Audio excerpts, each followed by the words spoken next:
ஒரு ஐலாண்ட் முழுக்க பெரிய பெரிய ஸ்டோன் ஹெட்ஸ் மட்டும் நிறைய இருந்தா நம்புவீங்களா?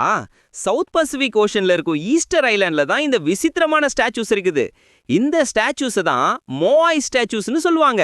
இந்த ஐலாண்ட்ல சுமார் 900 மோஆய் ஸ்டாச்சூஸ் இருக்கு. இது எல்லாம் சுமார் 1000 வருடங்களுக்கு முன்னாடி அங்க இருந்த ராப்பானவி மக்கள் செதுக்குனாங்கன்னு வரலாற்றாளர்கள் சொல்றாங்க. சில சிலைகள் 13 ஃபீட் ஹைட் இருக்கும், சில சிலைகள் 30 ஃபீட் ஹைட் வர கூட இருக்கும். அதுவும் மட்டும் இல்ல, சில சிலைகள் 80 டன்ஸ் வெயிட் இருக்கும். அந்த காலத்துல இவ்ளோ பெரிய சிலைகளை உருவாக்குனது ஒரு பெரிய அச்சீவ்மெண்ட். ஆனா இங்க பெரிய மிஸ்ட்ரி என்னன்னா, இந்த சிலைகள் எல்லாம் ஒரே இடத்துல செதுக்கப்பட்டதாம். ஆனா இப்ப ஐலாண்ட் முழுக்க வெவ்வேறு இடங்கள்ல நிறுத்தப்பட்டிருக்குது. அந்த காலத்துல கிரேன் இல்ல, ட்ரக் இல்ல, மாடர்ன் மிஷின்ஸ் இல்ல. அப்படின்னா இவ்ளோ பெரிய சிலைய பல கிலோமீட்டர் தூரம் எப்படி மூவ் பண்ணாங்க? இதுக்கு சயின்டிஸ்ட் சில தியரி சொல்றாங்க. ஒரு தியரி வுட்டன் லாக்ஸ் மேல வச்சு ரோல் பண்ணி மூவ் பண்ணாங்கன்னு. இன்னொரு தியரி ரோப்ஸ் யூஸ் பண்ணி சிலைகளை நடக்கிற மாதிரி சைடா மூவ் பண்ணாங்கன்னு சொல்றாங்க.